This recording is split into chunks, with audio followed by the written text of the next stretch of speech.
So social studies today, what we're going to talk about is who is going to be in charge of this brand new United States. Remember, the colonists won the war, they beat the British. Now they have to decide how are they going to decide how to run things, who's going to be in charge, right? So we're going to talk about some different options that they had, and then maybe some good things about those options and some bad things, okay? So remember, when we say pro and when we say con, the pro, those are the good things. Cons, those are the bad things. Okay? So, who is going to lead this country? If it's just one person who's in charge, let's think about some pros first. If just one person is in charge of the entire country,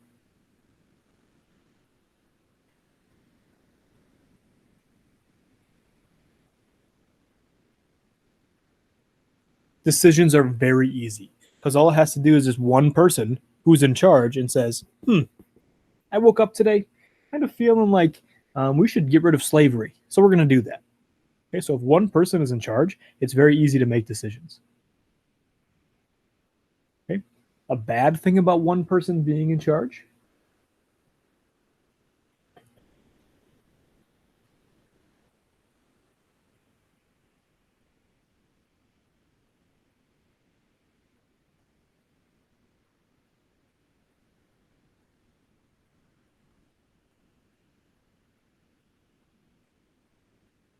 Okay, so they can do whatever they want.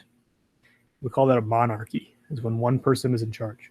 So one reason why the colonists who are making this new country, the United States of America, they say we should not have just one person because they just left that. They just left Britain, who had a king who was in charge of everything. They decided to fight against him because they hated having one person in charge. And so now it's time to make their own government, and they're trying to decide how it's going to look. They definitely don't want one person because they tried one person before with the king, and it made them start a war. All right, so one person, I want you to put an X next to one person down here. Okay, one person, that's not going to work for the new United States.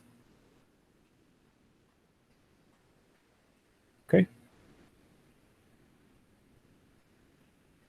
If you're still writing, pause. If you are done writing, I'm going to continue. Okay.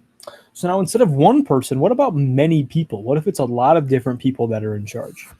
Okay, so almost like there are multiple kings, or maybe there's 10 people who have to make a decision. Okay. So a pro of having a lot of different people who are in charge.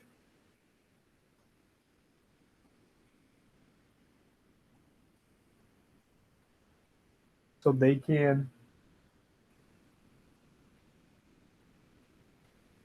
discuss ideas. So if there's a lot of different people, they can go into a room and they can discuss, have a conversation about maybe what would be a good idea and what would be a bad idea.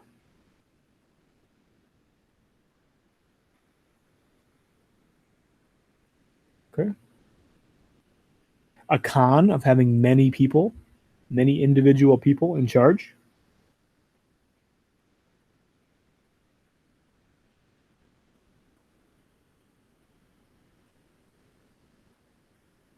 They might form teams. All right. So if there are 10 people who are in charge of our country, they make all the decisions. Well, if 6 of those people agree on everything and they're on the same team, they'll always get their way because 6 is more than 4. All right. So many people might not be a great idea either. Put an X right here. The new country will not have many people running the country. And then the last idea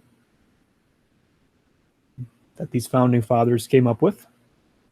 Before I move on, make sure you pause so you can get everything down. But I'm going to continue.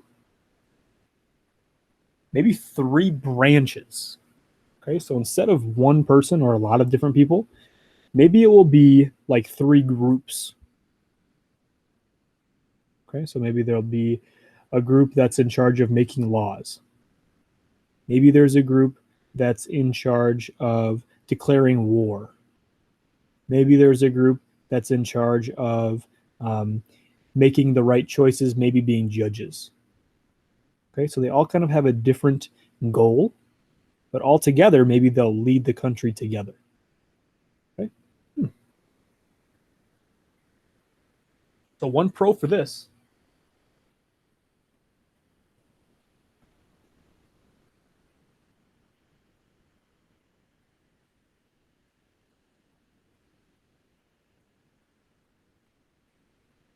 They can stop bad decisions from being made. So say that one of the branches says, you know what I think? I think every single interstate in the world or in our country, in the United States, I think that it should be 20 miles per hour, and that's it. Okay. Now, as somebody who drives on the interstate all the time, that's a terrible idea. I wouldn't get anywhere anytime. It would take forever. So if I belong to a different branch, I might be able to say, no, I don't agree with that. So now it won't happen. Okay. So in order for something to happen and decisions to be made, all three branches have to agree. Okay. Now the con about this